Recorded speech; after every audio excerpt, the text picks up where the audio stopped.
देऊ का ब्रदर व्यवस्थित? Yes brother. Okay, thank you. सर्वप्रथम मी देवपाच्या नावाला धन्यवाद देतो की त्याच्या प्रिय लेकरांच्या बरोबर पुन्हा एकदा त्याच्या वचनामधून बोलण्याची सुंदर अशी संधी परमेश्वराने दिलेली आहे.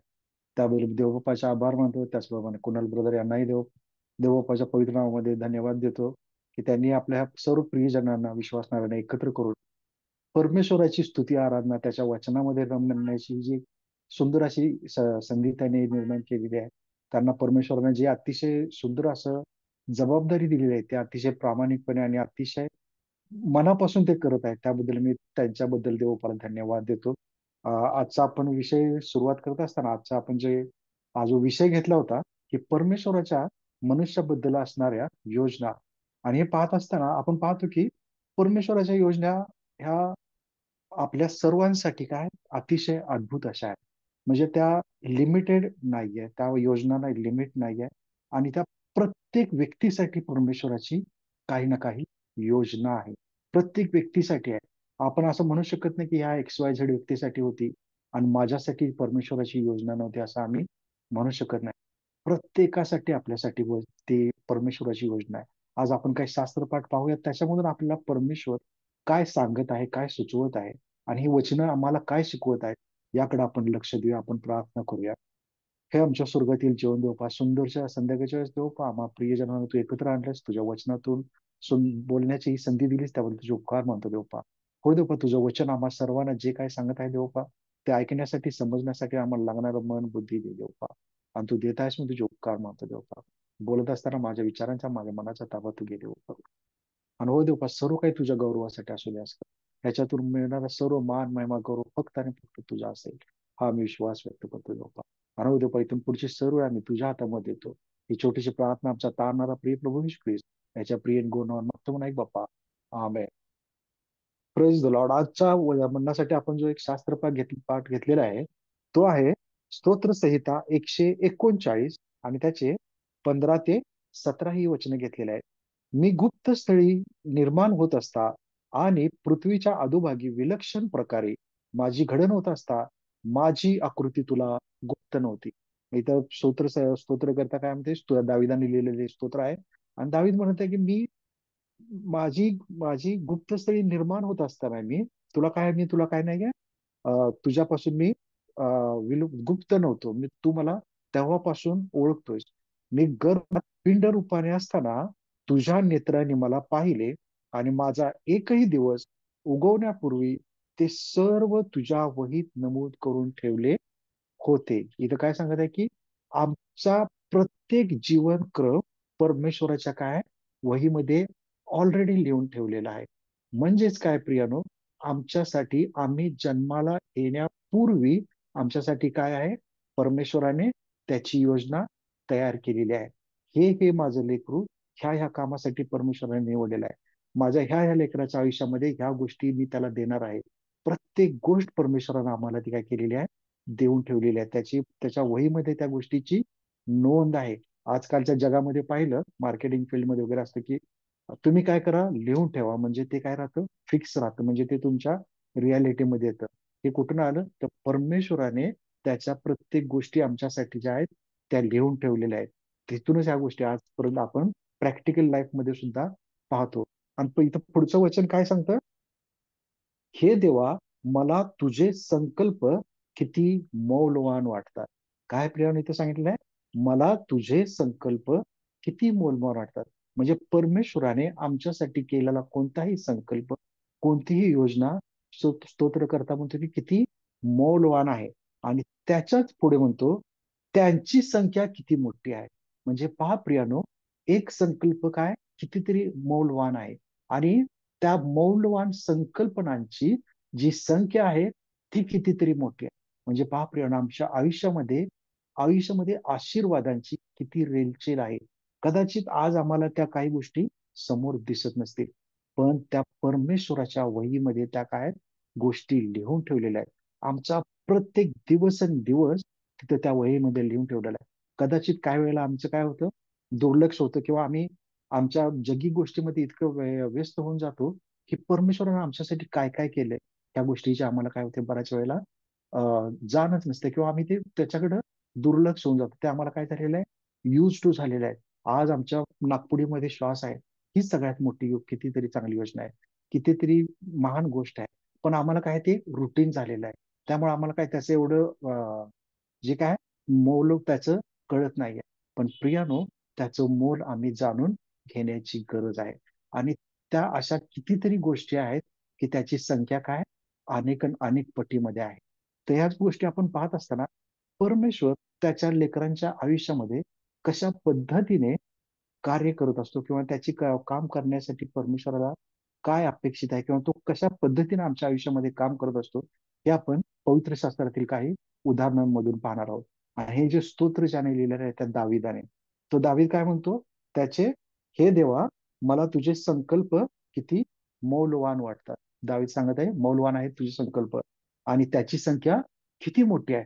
हा असा काय अनुभव त्या दाविदाने घेतला असेल की तो हा इतक्या लेवलला जाऊन तो म्हणत आहे की तुझे संकल्प माझ्यासाठी मौल्यवान आहेत आणि त्यांची संख्या कितीतरी मोठी आहेत. आपण जर पहिले शमूएलाचा 16व्या वचनामध्ये जर आपण 16व्या अध्यायामध्ये आपण गेलो तर तिथं आपल्याला पाहायला मिळतं की दाविदाबद्दलच्या ज्या काही परमेश्वराने गोष्टी केलेल्या आहेत त्या गोष्टी तिथून सुरू होतात किंवा तिथून आपल्याला पुढे पाहायला मिळतात. आपण पाहूया की 16व्या वचनामध्ये पहिलंच वचन आहे की ते दाविदासाठी परमेश्वराने काय केलेलं आहे, किती महत्वाची गोष्ट केलेली आहे, पण आणि ते कुणालाच माहिती नव्हतं. आणि ती गोष्ट काय आहे, 16 वचन पहिला 16वा अध्याय, पहिला शमूएल 16वा अध्याय पहिलं वचन. मग परमेश्वराने शमूएलास म्हटले, मी शौलास इस्रायलाच्या राजपदावरून झुगारून दिले आहे, तर तू त्याच्यासाठी कोटवर शोक करीत राहणार. शिगात शिंगात तेल भरून चल, मी तुला इशाय बेथलहेमकर याचकडे पाठवतो, कारण मी त्याच्या एका पुत्रास माझ्याकरिता राजा निवडलेला आहे. पहा प्रियानो, काय केलेलं आहे इस्रायला करता त्यानं, काय केलेलं आहे परमेश्वराने त्या अं, इशाया इशाया याच्या एका मुलाला निवडलेला आहे. ह्या शमूएलाला माहिती नाही की त्याचा कोण मुलगा आहे, त्याला किती मुलगा आहेत काय इतके त्याला माहिती नाही. पण त्याला कोणाला आहे हे सुद्धा त्याला माहिती नाही. पण परमेश्वराने काय केलेलं आहे, ऑलरेडी योजना आखलेली आहे. त्याने ते संकल्प केलेला आहे की इशायाचा एक मुलगा मी काय केलेला आहे, इस्रायलाचा राजा म्हणून निवडलेला आहे. आणि आपण जर पुढे पाहत गेलो तर आपल्याला साधारणपणे 6व्या वचनापासून म्हणता पाहतो की ते आले तेव्हा, म्हणजे त्याने म्हणजे इशायाने अली अब्बास सॉरी शमूएलाने अलियाब म्हणजे इशायाची जी मुलं आहेत त्यांच्या संदर्भात तो म्हणत आहे. ते आले तेव्हा त्याने अली अब्बास न्याहाळून पाहून म्हटले, परमेश्वरासमोर आलेला हाच परमेश्वराचा अभिषिक्त होय. पण परमेश्वराने शमूएलास म्हटले, तू त्याच्या स्वरूपावर अथवा त्याच्या शरीराच्या उंची काठीवर जाऊ नको, कारण मी त्याला नापसंत केले आहे. मानवासारखे परमेश्वराचे पाहणे नसते. मानव बाहेरचे स्वरूप पाहतो, पण परमेश्वर हृदय पाहतो. मग इशायाने अभिनादा अभिनादाबास बोलावून शमूएला पुढून चालवले. पण शमूएल म्हणाला परमेश्वराला हाही पसंत नाही. मग इशायाने शम्मा यास त्याच्या पुढून चालवले. पण शमूएल म्हणाला परमेश्वराला हाही पसंत नाही. अशा प्रकारे इशायाने आपले 7 पुत्र शमूएला शमूएला पुढून चालवले. शमूएलाने इशायास म्हटले, यातला कोणीही परमेश्वराने पसंत केला नाही. पण काय, शमूएलाने इशायास विचारले, तुझे सर्व पुत्र हजर आहेत काय? तो म्हणाला, एक सर्वात धाकटा राहिला आहे. पहा प्रियानो, काय शमूएलाला काय होते 8 मुलं होती, पण त्यांना दाखवले किती, 7च दाखवली. आणि कारण का तो जो दावीद आहे त्याला काय केलेलं आहे तर, म्हणजे त्याला त्यांनी असं ह्याच्यात पण धरलेलं नाही की काउंटिंग मध्ये पण धरलेलं नाही की ज्या गिनतीमध्ये पकड नाही म्हणतो ना आपण त्या पद्धतीने, कारण त्यानं त्याला पुढे आणलंच नाही. पण परमेश्वराच्या योजना काय वेगळ्या आहेत. आणि त्यावेळेस तो शमूएल म्हणतो की तुझी सगळी मुलं झाली का, त्यावेळेस तो इशाया म्हणतो की नाही, एक आहे तो काय करत आहे. 11व्या वचनामध्ये म्हणतो, पाहतो की शमूएल आणि इशायास विचारले, तुझे सर्व पुत्र हजर आहेत का? तो म्हणाला, एक सर्वात धाकटा राहिला आहे, तो पहा शेरडे मेंढरे राखीत आहे. तेव्हा शमूएल इशायास म्हणाला, त्याला बोलवून पटकन आण, तो तो येईपर्यंत आम्ही भोजनास बसणार नाही. त्याने त्याने बोलावणे पाठवून त्यास आणले. त्याच्या वर्ण तांबूस, डोळे सुंदर व स्वरूप स्वरूप मनोहर होते. तेव्हा परमेश्वराने त्यास म्हटले, उठ त्यास अभिषेक कर, हाच तो आहे. मग शमूएलाने तेलाचे शींग हाती घेऊन त्याच्या भावांमध्ये त्यास अभिषेक केला. आणि त्या दिवसापासून पुढे परमेश्वराचा आत्मा दाविदाच्या ठायी जोराने संचार करू लागला. नंतर शमूएल उठून रामास गेला. पहा प्रियानो, काय इथं इथं त्याला परमेश्वराने शमूएलाला सांगितलं की ईशायास याच्या घरी जा. आणि ज्यावेळेस त्याने त्याला सांगितलं, ईशायाला सांगितलं की तुझ्या मुलांना आण. त्याने त्याची 7 मुलं दाखवली. आणि 8वा मुलगा त्याने दाखवलाच नाही, कारण त्याला काय, कदाचित तो लहान आहे किंवा त्याला त्याचा कमकुवत आहे, अशक्त आहे, काहीतरी लहान होता, म्हणून त्याला काय केलेलं आहे त्यांनी, त्याच्याबद्दल त्याला टाळण्याचा प्रयत्न केला. पण परमेश्वराच्या योजना काय असतात, वेगळ्या असतात. आणि ज्यावेळेस तिथे दावीद आला, त्यावेळेस परमेश्वराने शमूएला सांगितलं की ह्याला काय कर, त्यालाच अभ्यंग कर. हा प्रियानो, हा लहान मुलगा आहे. आणि तो अजून कशात काहीच नाही, तो शेरडे मेंढर राखत आहे. पण राजा होण्यासाठी परमेश्वराने त्याच्या योजनेनुसार शमूएला सांगितले की त्याला काय कर, तेलाचा अभ्यंग कर. आणि त्याच्यावर तो अभिषेक जो आहे तो ऑलरेडी त्याच्यावर झालेला आहे. जरी तो आज राजपदावर नसला, जरी त्याच्या भोवती त्याला अनुकूल वातावरण राजा होण्यासाठी नसलं, तरी सुद्धा परमेश्वराने काय केलेलं आहे, त्याचा तेलाभ्यंग करून घेतलेला आहे. म्हणजे काय, एक अभिषेक त्याचा ऑलरेडी झालेला आहे. कारण काय, परमेश्वर आम्हाला काय म्हणतो, तुमचा प्रत्येक दिवस उगवण्यापूर्वी त्याची नोंद काय माझ्या त्याच्या वहीमध्ये आहे लिहून ठेवलेली.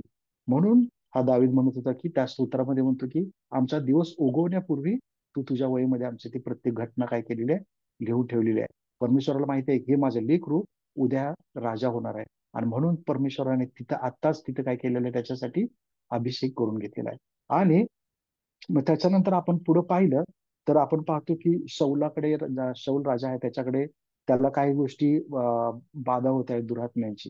आणि त्यावेळेस मग तो म्हणतो की मी काय करू. पण त्यावेळेस त्याच्या एक सेवक आहे, तो काय म्हणतो, 17व्या वचनामध्ये आपण पाहूया की यावरून शौल आपल्या सेवकास म्हणाला, एक उत्तम वाद्य वाजवणारा पाहून त्याला मजकडे घेऊन या. तेव्हा एक तरुण सेवकाने उत्तर दिले, एका तरुण सेवकाने उत्तर दिलेलं आहे. पहा त्याच्यामध्ये काय म्हटलंय, पहा, मी बेथलकर ईशा याचा एक पुत्र पाहिला आहे. तो वादन कलेत निपुण असून प्रबळ व युद्ध कुशलवीर आहे. तसाच तो चांगला वक्ता असून रूपवान आहे. आणि सगळ्यात महत्वाची लाईन, आणि परमेश्वर त्याच्या बरोबर आहे. पहा प्रियानो, काय आहे? सगळ्या गोष्टी आहेत, रूपवान आहे, तो चांगला संगीत, तो वाद्य वाजवतो, चांगला बोलतो. पण सगळ्यात मोठं क्वालिफिकेशन काय आहे त्याच्यासाठी, तर परमेश्वर त्याच्या बरोबर आहे. आणि हीच गोष्ट आमच्या लाईफ मध्ये सुद्धा काय आहे, परमेश्वराची आहे. आम्ही कितीही निपुण असू दे, कितीही काही असू दे, पण त्याच्यामध्ये एक सगळ्यात मोठं टॅगलाईन लागली पाहिजे की परमेश्वर आमच्या बरोबर आहे. आणि ज्या परमेश्वर आमच्या बरोबर असतो, त्यास पुढे होणाऱ्या काय आहेत गोष्टी, अद्भुत अशा गोष्टी आहेत. आपण त्या जर पुढे पाहायला गेलो, त्याच्यानंतर त्याच्यानंतर आपण पुढे पाहतो की ज्या वेळेस हा दावीद त्याच्यानंतर परत काय केलेलं आहे, शमूएलाकडे शाऊलाकडे यायचा, त्याच्यासाठी तो वाद्य वाजवायचा. त्यावेळेस त्या शाऊलाला काय करायचं, बरं वाटायचं. म्हणजे त्या दुरात्म्यामुळे त्याला जो काही त्रास होत होता त्याच्यामधून त्याला बरं वाटायचं. आणि मग तो परत आपल्या घरी जायचा. आणि असाच तो क्रम चालू असताना एक काय आपल्याला पाहायला मिळतं, 17व्या वचनामध्ये, 17वा अध्यायामध्ये आपण पाहतो की गल्ल्यात जो आहे तो काय करत आहे, इस्रायलाला काय करत आहे, आव्हान करत आहे. त्यांना काय करत आहे, तो प्रत्येक वेळेस काय करत आहे, येऊन त्याच्या समोर उभा राहत आहे. आणि तो म्हणतो की तुमचं सगळं सैन्य तुम्ही इथं आणलेलं आहे, आपल्याला काय युद्ध करायचं नाही. मी इथं येतो, तुमच्यातला एक जण येऊ दे, आणि जर त्याने मला हरवलं तर आम्ही तुमचे सेवक होऊ. आणि जर मी तुम्हाला हरवलं तर तुम्ही काय करायचं, आमचे सेवक व्हायचे. म्हणजे तुम्ही त्याच्यामध्ये हार पत्करायचे. आणि तो येऊन काय करत आहे, इस्रायलाला प्रत्येक वेळेस तो काय करत आहे, त्यांना आव्हान देत आहे. त्यांना प्रत्येक वेळेस तो काय करत आहे, खाली दाखवत आहे. म्हणजे तुम्ही त्या लायकीचे नाही, त्या योग्यतेचे नाही, माझ्यासमोर तुमचा टिकावच राहणार नाही. अशा पद्धतीने तो काय गल्ल्यात करत काय करत आहे, आव्हान करत आहे. आणि ज्या वेळेस हा असं आव्हान करत असतो, मग त्यावेळेस तो काय करत आहे, दावीदाला त्याचे वडील काय म्हणतात की आपल्या भावांची जरा काय करून ये, ख्याली खुशाली घेऊन ये. ते कसे आहेत त्या युद्ध परिस्थितीमध्ये असताना ते काय करत आहेत हे फक्त तू पाहून ये. आणि त्यावेळेस दावीद तिथे गेलेला आहे. आणि ज्या वेळेस तिथे गेल्यानंतर तो दावीद ऐकतो की हा पद्धतीने काय करत आहे, हा गल्ल्यात काय करत आहे, इस्रायल लोकांना काय करत आहे, आव्हान देत आहे. त्यांना तो सैन्याला त्या सगळ्यांना आव्हान देतो आणि तो काय करत असतो त्यांची काहीतरी वाईट शब्द बोलून निंदा नालस्ती करून त्यांना आव्हान देत असतो की तुम्ही माझ्यासमोर काही टिकाव धरणार नाही. पण ज्या वेळेस ह्या गोष्टी घडत आहेत त्यावेळेस राजाने काय केलेलं आहे, एक गोष्ट सांगितलेली आहे सर्वांसाठी. आणि ती गोष्ट काय आहे, तर आपण पहिल्या शमूएलाचा 17वा अध्याय आणि त्याचं 24व्या वचनामध्ये जर पाहिलं तर आपल्याला ती गोष्ट कळून येते. त्या पुरुषास पाहताच म्हणजे गल्ल्याताला सर्व इस्रायल लोक अत्यंत भयभीत होऊन त्याच्या पुढून पळून गेले. इस्रायल लोक म्हणू लागले, हा चालून आलेला पुरुष तुम्ही पाहिला ना, तो इस्रायलाची निर्भस्तना करावयास आला आहे. जो कोणी त्याला ठार मारील त्यास राजा बहुत धन देऊन संपन्न करील व आपली कन्या त्यास देईल आणि इस्रायलात त्याच्या बापाचे घराणे स्वतंत्र करील. पहा प्रियानो, काय इथे एक महत्वाची गोष्ट आहे की हे जे संकट आलेलं आहे, म्हणजे तो गल्ल्यात रूपी जे त्या इस्रायलावर संकट आलेलं आहे, ह्या इमिजिएट मध्ये जर पाहिला परिणाम जर पाहायचं झालं तर इथं काय, त्याला काय सांगितलेलं आहे, जो कोणी त्या गल्ल्याताला मारेल त्याच्यासाठी काय काय मिळणार आहे सांगितलेलं आहे. जो कोणी त्याला ठार मारेल त्यास राजा बहुत धन देऊन संपन्न करेल. म्हणजे काय, फायनान्शियली किंवा मटेरियलिस्टिक ज्या गोष्टी आपण म्हणतो जगिक गोष्टी आहेत त्या गोष्टींचं काय करणार आहे तिथं त्यांना त्या पुरवठा होणार आहे. त्याच्यानंतर आपली कन्या त्यास देईल.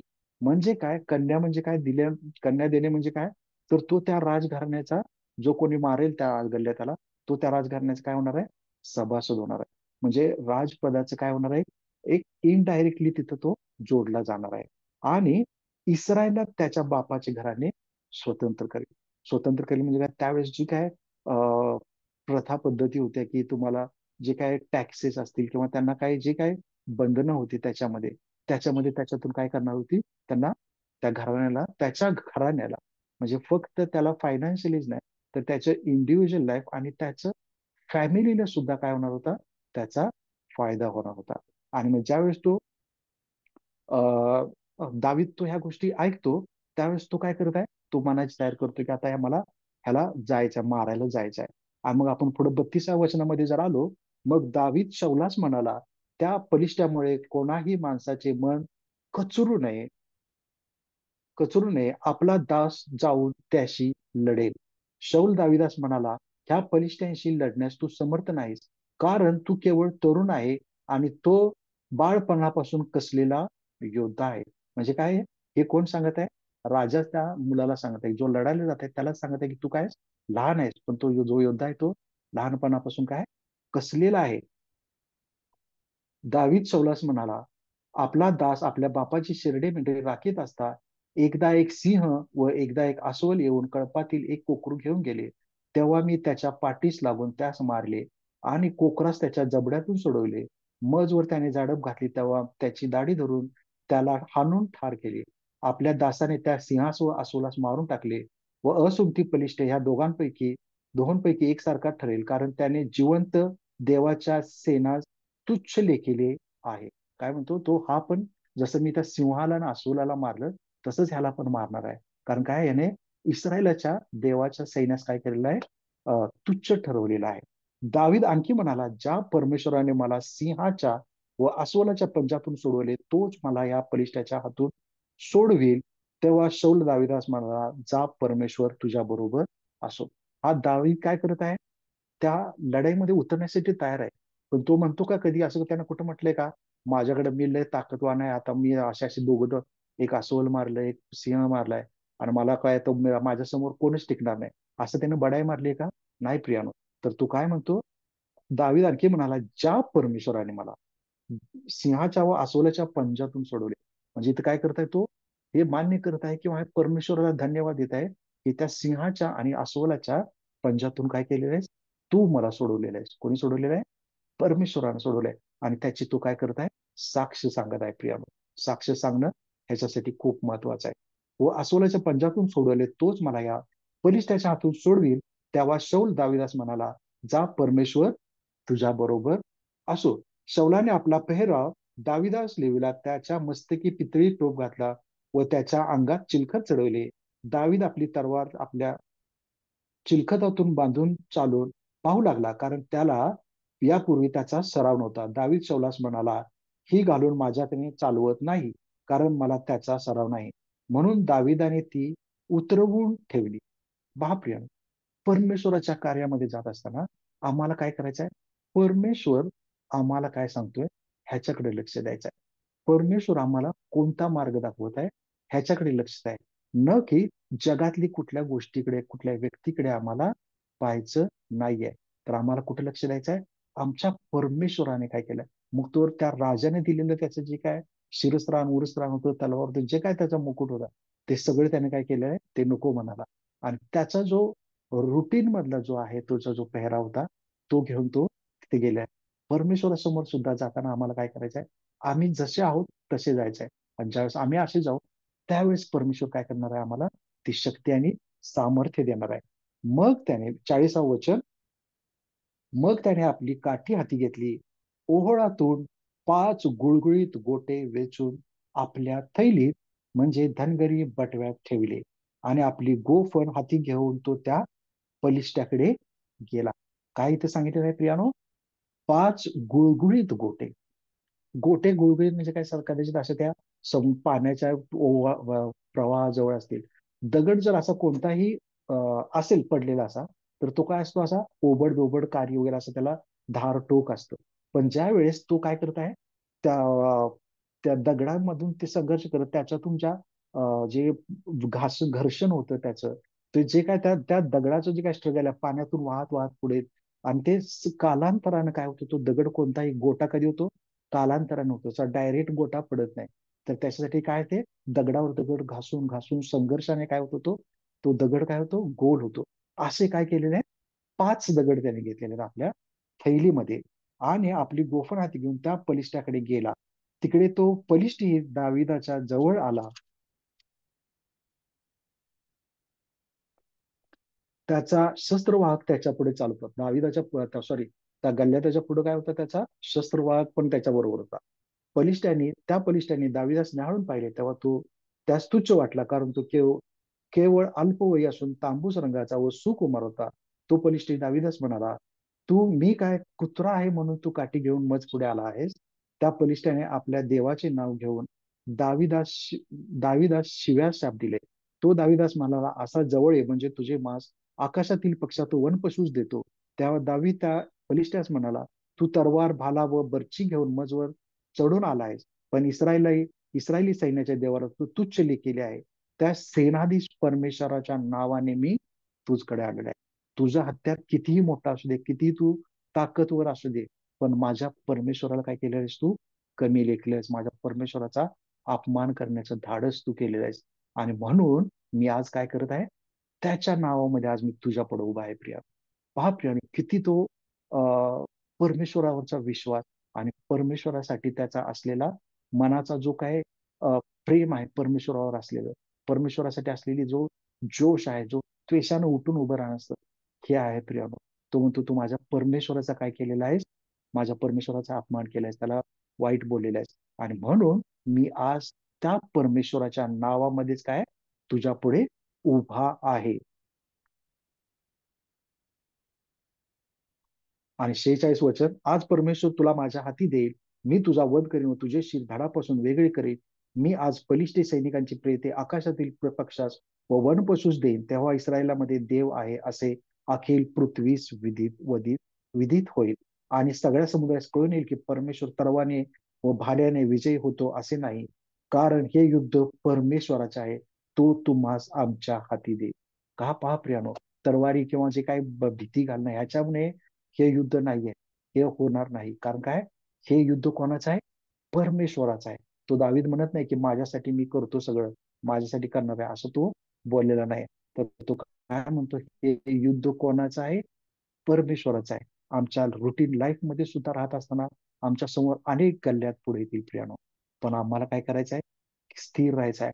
कदाचित ते आम्हाला आमच्या परमेश्वराला काय करतील? दूषण देतील, तुच्छ लेखतील, पण त्यांना माहिती नाही की आमचा परमेश्वर किती महान आहे. आणि म्हणूनच प्रियानो, त्याला काही जास्त सांगू नका. त्याला फक्त एवढंच सांगायचं, तर आमच्या रोजच्या लाईफ मध्ये असणार आहे संकट रूपी गल्ल्या त्याला सांगायचं आहे की माझा परमेश्वर माझ्या बरोबर आहे.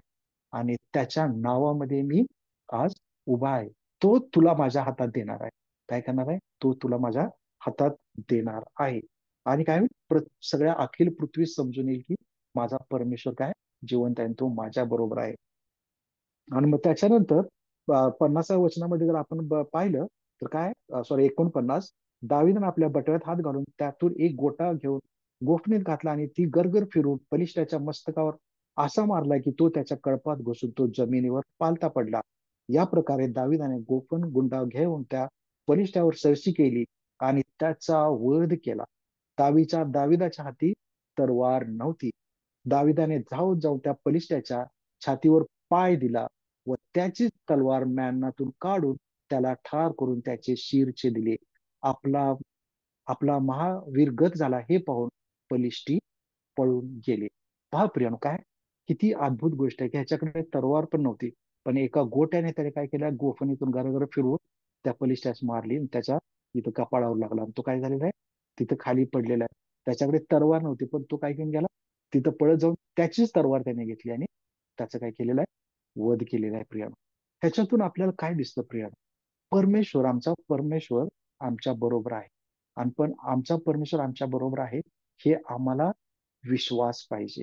आणि हे जे आम्हाला पवित्र शास्त्रामध्ये हे जे दाखले दिलेले आहेत, हे ह्याच्यासाठीच दिलेले आहेत की आम्ही तो विश्वास धरावा, आमच्या मनाला ती खात्री पटावी की नाही, परमेश्वर आमच्या संकट समयामध्ये आमच्या समोर आहे. तो आमच्या समोर गल्ल्यात कितीही मोठा असू दे, किती आडदांग असू दे, किती ताकदवान असू दे, किती शस्त्रानिशी तो उतरलेला असू दे, पण आम्ही काय, आम्ही परमेश्वराच्या नावामध्ये तिथं उभं राहायचंय. आमच्या समोर असणारी कोणतीही गोष्ट असू दे, कोणतंही संकट असू दे, प्रभू येशू ख्रिस्ताच्या नावामध्ये ते काय होणार आहे, नष्ट होणार आहे. आणि परमेश्वर त्या संकटाला आमच्या हातामध्ये देणार आहे. आणि आम्ही त्या संकटाचा वध करून काय करणार, त्याच्या काही तर वचन खूप सुंदर दिलंय, त्याच्या छातीवर पाय दिला व त्याचीच तलवार म्यानातून काढून त्याला ठार करून त्याचे शिर छेदले. काय केलेलं आहे, त्याच्याच तलवारीने त्याच्या छातीवर पाय देऊन त्याचं काय केलेलं आहे, शिर छेदलेला आहे, सांगितलेलं आहे प्रियानो. हे काय, हे गल्ल्यात काय आमच्यासाठी एक आमच्या रोजच्या लाईफ मध्ये असणार अडीअडचणी आहेत प्रियानो. आणि दावीद काय आहे आमच्यासाठी, आम्ही त्या संकटाला कोणत्या पद्धतीने सामोरं गेलं पाहिजे हे आम्हाला शिकवत आहे. आम्ही कुठल्या काय घाबरून जाऊन उपयोग आहे का, नाही. कुठे आम्ही म्हणजे असं भयभीत व्हायची काही काळजी नाही, काही गरज नाही. कदाचित तो आम्हाला शिव्याशाप वाईट गोष्टी होत असतील आमच्याबरोबर, त्यामुळे त्या संकटामुळे वाईट आजूबाजूला वाईट परिस्थिती निर्माण होत असेल, भयभीत होणारी परिस्थिती होत असेल, पण आम्हाला घाबरायचं नाही. तर फक्त एकच सांगायचं त्या संकटाला की परमेश्वर माझ्या बरोबर आहे. आणि त्या परमेश्वराच्या नावामध्ये काय करत आहे, मी तुझ्या बरोबर उभा राहत, तुझ्या समोर उभा राहत आहे. पहा प्रियानो, हे जे आपण हे दाविदाचं पाहिलं की दावीद काय होता, ते मेंढपाळ होता. त्याच्यानंतर तो वादक झाला. त्याच्यानंतर तो बोलणारा पण उत्कृष्ट वक्ता होता. उत्कृष्ट सैन्य शस्त्र चालवणारा होता. आणि काय होतं त्याच्याबद्दल सांगितलं की तो दिसायला सुंदर होता. पण त्या राजाच्या सेवकाने त्याच्यासाठी काय सगळ्यात मोठी गोष्ट, त्याचं क्वालिफिकेशन काय होतं, त्याच्याबरोबर परमेश्वर आहे म्हणून त्याचं सिलेक्शन झालं. हे महत्वाची गोष्ट आहे प्रियानो, की परमेश्वर आमच्या बरोबर असणं आमच्यासाठी खूप महत्वाचं आहे. आणि आम्हाला परमेश्वराला हेच सांगायचं, परमेश्वर तू आमच्या बरोबर आहेस ना, आम्हाला तू तुझ्या हातात घे. आमच्यासाठी ज्या योजना आहेत, ज्याप्रमाणे दाविदाच्या लाईफमध्ये ज्या योजना होत्या, त्याच तशाच आमच्यासाठी सुद्धा ज्या योजना आहेत, त्यासाठी आम्ही काय करत आहे, तुझ्या चरणाजवळ येत आहे, तुझ्या समोर आम्ही येऊन काय करत आहोत, उभे राहत आहोत. आणि ज्या ज्या गोष्टी तू आमच्यासाठी करशील त्या आम्ही करायला तयार आहोत. आणि त्याच्यानंतर आपण जर पुढे पाहिलं तर राजा दाविदा काय झालेला आहे, हा राजा पण झालेला आहे. आपल्याला पुढच्या भागामध्ये काय आपल्याला तिथं पाहायला मिळेल की दाविदाचं काय केलेलं आहे, राज्याभिषेक तिथं झालेला आहे. पण जरी नंतर राज्याभिषेक झाला असला तरी परमेश्वराने त्या शमूएलाच्या द्वारे सुरुवातीलाच तेलाचा अभ्यंग करून काय केलेला होता, अभिषेक केला. कारण का, परमेश्वराच्या वहीत त्याने लिहून ठेवलं होतं की हा माझा राजा होणार आहे, ह्याला मी माझ्या ह्या लेकराला काय करणार आहे, राजा करणार आहे. प्रियानो, आता एक उदाहरण पाहिलं की आपण दाविदाचं पाहिलं, असंच अनेक आमच्या प्रत्येकाबद्दल काय आहे प्रियानो, परमेश्वराच्या योजना आहेत, त्या वेगवेगळ्या आहेत. आपण जर आणखीन जर उदाहरण पाहायचं म्हटलं योना होता. योनासाठी परमेश्वराची काय योजना होती की अं, त्याने जाऊन तिथे काय करावे, निनवे ते तार्शिस निनवेस जावे आणि तिथं काय करावं त्यानं, सुवार्थ पश्चाताप करण्यासाठी सांगावं. पण तो कुठे गेला? तिसरीकडेच गेला. आणि मग तो समुद्राच्याकडे असणाऱ्या त्या ठिकाणी जाऊन तिथं काय केला तो, म्हणजे परमेश्वराने त्याला जिथं जायला सांगितलं होतं तिथं न जाता तो काय केला, विरुद्ध दिशेला गेला. आणि त्याने काय केलं, तो परमेश्वराच्या योजनेपासून त्याने पळण्याचा प्रयत्न केला. आणि ज्यावेळेस तो पळण्याचा प्रयत्न केला त्यावेळेस तो काय केला, समुद्राकडे गेला. समुद्र सपाटी ही जर आपण पाहिली भौगोलिक दृष्ट्या, समुद्र हे काय सगळ्यात पृथ्वीच्या म्हणजे ह्याच्यासाठी सगळ्यात खालचा भाग असतो म्हणजे समुद्र असतो. समुद्राचं जे हे असते समुद्र किनारे, तो काय असतो सगळ्यात खालचा भाग असतो. ज्यावेळेस परमेश्वरापासून आम्ही, परमेश्वराच्या आमच्यासाठी काय उच्च अशा मोठ्या योजना आहेत. पण ज्यावेळेस आम्ही परमेश्वरापासून पळतो त्यावेळेस आम्ही काय करतो, आमचं वाटचाल अधोगतीकडे किंवा खालच्या साईडला होते. म्हणजेच काही भौगोलिकदृष्ट्या पाहिलं तर तो काय आलेला आहे, समुद्राच्या इथं आलेला आहे. म्हणजे तो त्याची वाटचाल खाली गेलेली आहे. आणि तो काय करतो, बोटीमध्ये बसतो आणि मग तिथून पण काय करतो, आणखीन खाली जातो, त्या बोटीच्या तळामध्ये जाऊन बसतो. म्हणजे सर जे किनावरती जे पर्याय आहे, पाण्याची जी पातळी आहे त्याच्यापेक्षा पण तो खाली गेला. त्याच्यानंतर आपण पाहतो की त्याला लोकांनी काय केलं, त्या समुद्रामध्ये टाकून दिले. आणि मग तो काय केला, परत तो समुद्राच्या पाण्यात पडल्यानंतर माशानं त्याला गिळलं आणि तो माशाच्या पोटात गेला. आणि तो माशा मनुष्याला गिळणारा मासा म्हणजे तसा मोठाच पाहिजे. आणि तो मोठे मासे जे असतात ते काय असतात, समुद्राच्या एकदम खाली तळाला जिथं जास्त खोली आहे तिथं ते मासे असतात. आणि तो मासा मग तिथे गेला. म्हणजे काय, ज्यावेळेस परमेश्वराच्या योजनेपासून तो पळायला लागला त्यावेळेस तो खाली खाली खाली आणि खालीच गेला, ना की वर जाऊ शकला नाही. आणि ज्यावेळेस त्याला ह्या गोष्टीचा पश्चाताप झाला त्यावेळेस तिथं त्यानं काय केलं, परमेश्वराला प्रार्थना केली की परमेश्वरा माझं चुकलेलं आहे. म्हणजे परमेश्वराच्या प्रत्येकासाठी योजना आहे. कदाचित ती योजना प्रत्येकाला उमगेलच असं नाही, किंवा उमगल्यानंतर किंवा कळाल्यानंतर इमिजिएट आम्ही त्याच्याप्रमाणे वागू असंही नाही. कदाचित आम्ही आमचा मार्ग चुकू. पण ज्यावेळेस आम्ही मार्ग चुकू त्यावेळेस आम्हाला ते कळेल की आम्ही त्याच्या परमेश्वराचा मार्गापासून बाजूला झालेलो आहोत.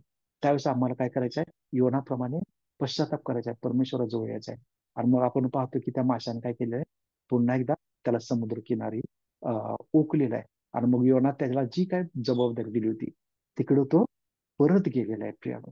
त्याच्यानंतर अजून जर आपल्याला नवीन करारामध्ये येऊन जर पाहायचं म्हटलं तर जक्कई जकात परमेश्वरासाठी, परमेश्वराची त्याच्यासाठी सुद्धा योजना होती. जरी त्याला लोक जरी वाईट म्हणत असले, म्हणजे त्याच्याबद्दल कोणाचंही चांगलं मत नसलं, तरी परमेश्वराची त्याच्यासाठी सुद्धा योजना आहे. आणि ज्यावेळेस त्याने सांगितलं, परमेश्वराने जक्कायला सांगितलं ये मला तुझ्या घरी यायचं आहे, त्यावेळेस तो जक्कई काय केला, खाली आला. त्यानं त्याला समजलं की परमेश्वर माझ्याशी आज काहीतरी बोलत आहे, काहीतरी त्याला माझ्याकडून पाहिजे. आणि ज्यावेळेस तो त्याच्याकडे आला त्यावेळेस त्याने सुद्धा काय केलं, पश्चाताप केला. आणि काय केलं, परमेश्वराला म्हटले की मी कुणाचं काही वाईटाने घेतलं असेल तर मी त्याचं काय करतो, चौपट परत करतो. मी माझ्यात अर्धी द्रव्य दरिद्रच देतो. म्हणजे काय, हा पश्चाताप आहे. कदाचित आमच्या रोजच्या कामामध्ये आमच्याकडून काही आणि काही चुकीच्या गोष्टी होत असतील, पण आम्हाला काय करत काय त्या गोष्टी समजत नाही. पण परमेश्वर आम्हाला त्या योग्य वेळी काय करतो, दाखवून देतो. आणि ज्या वेळेस त्या गोष्टी कळतात त्यावेळेस आम्हाला काय करायचं आहे, पश्चाताप करून परमेश्वराकडे वळायचं, परमेश्वराबरोबर चालायचं आहे. आणि त्याच्याबरोबर अजून एक आपल्याला अजून जर उदाहरण पाहायचंच म्हटलं तर ही 12 शिष्य आहेत. प्रभू येशू ख्रिस्ताबरोबर जे 12 शिष्य होते ते सुद्धा असे कुठून कुठून परमेश्वराने त्याच्यासाठी निवडलेले होते. आणि त्या 12 शिष्यांच्यासाठी सुद्धा परमेश्वराची काय होती, योजना होती की त्यांनी काय करावं, परमेश्वर प्रभू येशू ख्रिस्ताबरोबर राहावं, त्याच्या अद्भुत गोष्टींचा त्यांनी साक्षीदार व्हावं.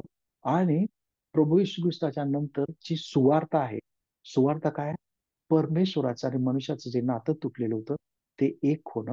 हे कशाद्वारे, प्रभू येशू ख्रिस्ताच्या वधस्तंभावर जाण्यामुळं हे जे एक होण्याचं जी घटना आहे ती सुवार्ता त्यांनी अखिल जगापर्यंत घेऊन जावी, ही योजना त्यांच्यासाठी होती. अतिशय महान योजनेसाठी त्या 12 शिष्यांना निवडलेलं होतं. आणि हे शिष्य त्याप्रमाणे चालू लागले. पण त्यातला एक चुकला, यहूदा इस्करियोत. तो त्याने काय केलं, कदाचित आपल्या बुद्धीला पटेल, कदाचित त्याचं लक्ष जगिक गोष्टींकडे गेलं आणि तो त्या जगिक गोष्टीच्या मागे लागला. पैसा किंवा त्याचा मोह त्याला आवडता आला नाही. त्याच्यामध्ये असणारे जे हाव जे होत्या गोष्टींचे त्या त्याला आवडता आले नाही. आणि तो काय केला, त्या पैशाच्या मागे गेला आणि त्याने प्रभू येशू ख्रिस्ताला धरून दिलं. आणि पण ज्यावेळेस वेळ गेली त्यावेळेस त्याला पश्चाताप झाला. पण पश्चाताप झाल्यानंतर पण तो परमेश्वराकडे वळला नाही, तर परत आपल्या मनाप्रमाणेच तो करत राहिला. कारण आपल्यासाठी हे सुद्धा खूप महत्वाचं आहे. आम्हाला ज्यावेळेस पश्चाताप होतो त्यावेळेस आम्ही परमेश्वराकडे वळणं महत्वाचं आहे, ना की आम्ही आमच्याच बुद्धीने काहीतरी आमचं बरं वाईट करून घेणं. आमचं काही बरं वाईट करण्यासाठी परमेश्वराने आम्हाला निर्माण केलेलं नाही. तर त्याची सहभागितेमध्ये आम्ही असावं, त्याचं गौरव करावं, ह्यासाठी परमेश्वराने आम्हाला निर्माण केलेलं आहे. आणि ज्याप्रमाणे त्या यहूदा इस्करियोतनं स्वतःचा जीव संपवला, त्याच्यासाठी परमेश्वराने तर प्रियानं आपल्याला निर्माण केलेलं नाही. तर आम्हा प्रत्येकाचं तारण हो, ह्यासाठी आमचा प्रभू येशू ख्रिस्त त्या वधस्तंभावर गेलेला आहे प्रियानो. आणि ही सगळ्यात मोठी योजना, ही सगळ्यात मोठं महान महान योजना आमच्यासाठी परमेश्वराने केली होता. हा संकल्प परमेश्वराच्या वहीमध्ये कदाचित सगळ्यात वरती लिहिला असेल, की माझ्या पुत्राच्या द्वारे मी जे माझी लेकरं माझ्यापासून दूर झालेली आहेत त्यांना मी काय करणार आहे, समेट करणार आहे. माझ्या पुत्राचा एकुलता एक मुलाचा वधस्तंभावर जाण्याद्वारे त्याला बसणाऱ्या फटक्याने आमच्या पापांची क्षमा होईल. आम्ही जे वाट चुकलेलो आहोत त्या आम्हा प्रत्येकाला परमेश्वराची इच्छा आहे की आम्ही त्याच्याकडे यावं. आणि त्याद्वारे तो आम्हाला काय करत आहे, आम्हाला निवडत आहे प्रियानो. त्यासाठी त्यानं आपल्या पुत्राचं सुद्धा येशू ख्रिस्ताला सुद्धा त्यानं राखून ठेवलं नाही. पहा प्रियानो, आपण 12 शिष्य राहिले. सगळ्यात महत्वाचं म्हणजे आमच्यासाठी काय, प्रभू येशू ख्रिस्त. प्रभू येशू ख्रिस्तासाठी सुद्धा परमेश्वराची योजना आहे. कदाचित आम्ही पाहू की हे जे संकट आहे, कदाचित ते वधस्तंभावर जाणं, प्रभू येशू ख्रिस्त ज्यावेळेस ह्या जगामध्ये आला त्यावेळेस त्याने ज्यावेळेस कार्य सुरू केलं त्यावेळेस त्याचा छळ झाला, त्याची निंदा नालत झाली, त्याच्याबद्दल खोट्या अफवा पसरवण्यात आल्या, त्याच्याबद्दल खोट्या काय काय गोष्टी बोलण्यात आल्या, त्याच्या मागे काय काय रुमर्स पसरवण्यात आले. ह्या सगळ्या गोष्टी होत असताना प्रभू येशू ख्रिस्त मात्र त्याच्या पित्यानं दिलेलं कार्य तो काय करत होता, करत राहत होता प्रियानो. आणि तो करत राहिला. होणारा प्रत्येक संघर्ष, प्रत्येक अडीअडचण त्याने सहन केली, होणारी प्रत्येक परीक्षा त्याने सहन केली. आणि ज्यावेळेस ती योग्य वेळ आली त्यावेळेस त्या वधस्तंभावर जात असताना त्याने त्या आपल्यासाठी चपडाका खाल्ल्या, आपल्यासाठी त्याने चिपू सहन केली, आपल्यासाठी त्या वधस्तंभावरचं मरण त्याने सहन केलं प्रियानो. कशासाठी? कारण आमचं आणि परमेश्वराचं जे आमच्यामध्ये दरी निर्माण झाली ती एक व्हावी. आणि त्यासाठी तो करत राहिला. पण परमेश्वराची त्याच्या मुलासाठी सुद्धा काय होती, योजना होती की त्याने ह्या गोष्टीसाठी आपल्या प्राणांचं बलिदान करावं. फक्त इथंच थांबणार होतं का? नाही प्रियानो. कारण दावीद म्हणतो, तुझं काय, तुझे संकल्प काय कितीतरी मौल्यवान आहे. आणि फक्त प्रभू येशू ख्रिस्तानं वधस्तंभावर जावं इतकंच नव्हतं, तर त्या वधस्तंभावर जाऊन त्याच्यानंतर त्याने त्या मृत्यू लोकात उतरून त्या सैतानाची, जी मरणाची जी नांगी आहे ती त्याने काय करावी, ठेचून काढावी. सगळ्यात महत्वाचं सैन्यात सैतानाचं काय शस्त्र होतं, तर ते मृत्यू होतं. पण प्रभू येशू ख्रिस्त त्या मृत्यू सुद्धा हरवून त्याला आपल्या पायामध्ये तुडवून तो पुन्हा पुनरुत्थान झाला. आणि त्याने काय केलेलं आहे, तो परत आपल्यामध्ये आलेला आहे. त्याने त्याच्या शिष्यानं काय केलेलं आहे, आपलं लाईफ आपलं मी आहे आलेलो आहे पुन्हा, माझं पुनरुत्थान झालेलं आहे त्याने दाखवलं. प्रियानो काय केलंय, हा प्रभू येशू ख्रिस्तानं कार्य करत असताना हे जो संघर्ष केला त्याच्यामध्ये काय झालेला आहे, तो तो ज्या दाविदाने ज्याप्रमाणे आपण पाहतो की काय केले, 5 गोटे घेतले. प्रिया काय सांगितलेलं आहे, गोटे घेतले. ते त्या दगडाच्या संघर्षातून ते काय झाले होते, गोल झाले होते. आणि तो दगड घेतला त्याने, गोफणीत घेतला आणि मार फिरवून त्याने त्या दाविदाच्या कपाळावर मारला, त्या सॉरी गल्ल्यात त्याच्या मारला, गल्ल्यात त्याला मारला. आणि त्यावेळेस काय केलं, तो तिथं मरून पडला. आणि पण तो तो त्यावेळेस जे संकट होतं ते त्या गोल दगडाने काय झालेलं आहे, हे झालं. आणि त्याच्याकडे दगड किती होते प्रियानो, ते 5 दगड होते. आमच्याकडे सुद्धा आमच्या गोफणी, आमच्या त्या धनगरी बटव्यामध्ये, आमच्या बटव्यामध्ये सुद्धा एक 5 ते गोटे आहे. आणि ते गोटे दुसरं तिसरं काय नाही, तर आमचा प्रभू येशू ख्रिस्त आहे, जो त्या संघर्षाने, त्याला मिळालेल्या बसलेल्या फटक्याने, त्याचे झालेल्या परीक्षेने, त्याला झालेल्या सर्व त्याच्या विरुद्ध झालेल्या गोष्टीने काय झालेला आहे, तो गोल झालेला आहे. पण त्या त्याच्याद्वारे काय झालेलं आहे, आमचा सगळ्यात मोठा शत्रू जो सैतान आहे, जो मरण आहे, त्या मरणावर प्रभू येशू ख्रिस्ताने काय केलेलं आहे, त्या गोपनीत एकच फटका बसलेला आहे, तर मरणाचा काय झालेला आहे, त्याच्या समोर तो प्रभू येशू ख्रिस्तासमोर, परमेश्वरासमोर तो सैतान काय झालेला आहे, नेस्तनाबूत झालेला आहे प्रिया. त्याची हार झालेली आहे. आणि आमचा परमेश्वर काय झालेला आहे, विजयी झालेला आहे. आणि आमचा विजयी परमेश्वर आज त्याच्या पित्याजवळ आहे. ही त्या परमेश्वराची त्याच्या मुलासाठी सुद्धा योजना होती. आणि किती महान योजना आहे, किती मौल्यवान योजना आहे, हे आम्ही काय करू शकत आम्हाला समजू शकत नाही प्रियानो. आणि म्हणून आमच्या लाईफ मध्ये सुद्धा आमचा प्रभू येशू ख्रिस्त आमच्या बरोबर आहे. कोणताही संकट येऊ दे प्रियानो, आमच्या बरोबर आमचा प्रभू येशू ख्रिस्त आहे. आमच्या बहिणीनं अतिशय सुंदर असं गीत सुरुवातीचं, कदाचित मी ते पहिल्यांदाच गाणं ऐकले पण मला खूप आवडलं.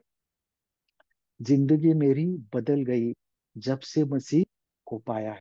जेव्हापासून मी मसीला माझ्या आयुष्यामध्ये घेतलेलं आहे, माझं काय आयुष्य बदलून गेलेलं आहे. खिल गई है कलिया नाही, येशू बहार लाया है. कोणी आणलेलं आहे आमच्या आयुष्यामध्ये बहार? आमच्या प्रभू येशू ख्रिस्ताने आणलेले आहे बहार. आमचं लाईफ जे काय अस्तव्यस्त झालेलं होतं, जे काय संकटामध्ये होतं, जे काय भीतीदायक वातावरण होतं, ह्या सगळ्या गोष्टीतून काय केलेलं आहे आम्हाला प्रभू येशू ख्रिस्तानं काय केलेलं आहे? आमचं आमचं आयुष्य असं म्हणजे गार्डन कसं असं फुलांच्यामुळे कसं असं भरल्यासारखं होतं बगीचा, तसं आमचं लाईफ काय झालेलं आहे, भरलेलं आहे. आणि हे सर्व आमच्या परमेश्वरानं आमच्यासाठी केलेलं आहे. आणि हे करत असताना आम्ही काय करू शकतो? आमच्या बहिणीने दुसरं पण गाणं म्हटलं की क्या दे सकता हूँ, क्या ला सकता हूँ, कहता तुझे बस शुक्रिया, कहता तुझे बस शुक्रिया. होय आमच्या पित्या, आम्ही आमच्या लाईफ मध्ये तू आमच्यासाठी जे काय केलेलं आहेस त्या सगळ्या गोष्टीसाठी आम्ही फक्त तुला धन्यवाद म्हणू शकतो. आणि दाविदाने जे स्तोत्र लिहिलेले आहे 139 त्यातलं जे 17वं जे वचन आहे, हे देवा मला तुझे संकल्प किती मौल्यवान वाटतात, किती मौल्यवान वाटतात. त्यांची संख्या किती मोठी आहे. होय प्रीत्या, ह्या गोष्टीसाठी मी काय आणू शकतो तुझ्यासमोर? मी तुझ्यासमोर काय देऊ शकतो? मी फक्त आणि फक्त तुला धन्यवाद म्हणू शकतो पित्या. मी तुला धन्यवाद म्हणू शकतो. आपण सुद्धा सर्वजण मिळून प्रियानो त्या आपल्या पित्याला, स्वर्गीय पित्याला आपण धन्यवाद देऊया. परमेश्वरानं आम्हाला आमच्या लाईफमध्ये प्रत्येक वेळी आम्हाला सावरून धरलेला आहे. अनेक संकल्प आमच्यासाठी आहे. इथं उपस्थित असणाऱ्या प्रत्येकासाठी, विश्वासणाऱ्या प्रत्येकासाठी परमेश्वराची योजना ठरलेली आहे प्रियानो. आणि त्या योजनेप्रमाणे प्रत्येकाच्या लाईफमध्ये त्या गोष्टी होणारच आहेत. आणि ते होत असताना आम्हाला फक्त आणि फक्त परमेश्वराकडे लक्ष द्यायचं आहे. संकट कितीही मोठं असू दे, त्याला सांगायचंय की माझा परमेश्वर माझ्या बरोबर आहे आणि मी त्याच्या पवित्र नावामध्ये आज तुझ्या समोर उभा आहे. आणि त्यावेळेस आम्हाला आमचा परमेश्वर तिथे काय करणार आहे? यश देणार आहे. आणि ज्यावेळेस ते आम्हाला यश मिळेल त्यावेळेस आम्हाला म्हणायचं आहे शुक्रिया, शुक्रिया, शुक्रिया. होय देवप्पा, तुला धन्यवाद देतो आम्ही. आपण प्रार्थना करूया. हे आमच्या सोबतील जीवन देवपा, ज्या सुंदरच्या संध्याकाळी देवपा तुझ्या चरणाजवळ आम्ही येतो आणि तुझ्या नावाला मान महिमा गौरव देतो पित्या. हो देवपा, तू आमच्यासाठी केलेल्या अद्भुत गोष्टीसाठी, आमच्या आयुष्यासाठी असणाऱ्या तुझ्या अद्भुत संकल्पनांसाठी देवपा, मौल्यवान संकल्पनांसाठी देवपा, आम्ही तुला धन्यवाद देतो पिता. तुला मान महिमा गौरव देतो पिता. हो देवपा, आमच्यासाठी केलेल्या प्रत्येक गोष्टीसाठी देव आम्ही तुला धन्यवाद करतो देवपा. हो देवपा, प्रभू येशू ख्रिस्ताद्वारे देवपा आमचं आयुष्य देवपा बहरून गेलेलं आहे देवपा. त्याबद्दल आम्ही तुला धन्यवाद देतो देवपा. आमचं देवपा जे पापमय जीवन होतं देवपा, ते देवपा प्रभू येशू ख्रिस्ताद्वारे देवपा, ते देवपा शुद्ध, पवित्र आणि देवपा तुला आवडणारा असं झालेलं आहे. म्हणून आम्ही तुला धन्यवाद देतो. आमच्या प्रभू येशू ख्रिस्ताला तू आमच्यासाठी उदस्तंभावर दिलंस म्हणून तुला आम्ही धन्यवाद देतो पिता. त्याच्याद्वारे आमचं देवपा तुझा आणि आमचा संगीत घडवला, त्याबद्दल आम्ही धन्यवाद देतो देवपा. हो देवपा, येणाऱ्या दिवसामध्ये ज्या आमच्यासाठी तू योजना तुझ्या वहीत लिहून ठेवलेल्या आहेस देवपा, त्याबद्दल आम्ही तुला धन्यवाद देतो देव. होय देवपा, पुन्हा एकदा तुझ्या नावाला मान महिमा गौरव आणि धन्यवाद देऊन देवपा ही छोटीशी प्रार्थना आमचा तारणारा प्रिय प्रभू येशू ख्रिस्त याच्या प्रिय गोडावान मागतो म्हणून ऐक बाप्पा. आमेन. थँक्यू ब्रदर पुन्हा एकदा. आणि जर आजच्या मेसेजमध्ये कुठलीही गोष्ट जर आपल्याला वाटलं की ही योग्य होती, तर ती परमेश्वरापासून होती हे समजून घेऊन आपण परमेश्वराला धन्यवाद देऊया. आणि जर कुठली गोष्ट वाटली की काहीतरी चुकलेलं आहे याच्यामध्ये, काहीतरी ब्रदर सुधीरने काहीतरी चुकीचं सांगितलं, तर ते माझ्या मनचे विचार होते हे समजून तुम्ही मला माफ करा. Thank you and praise the Lord.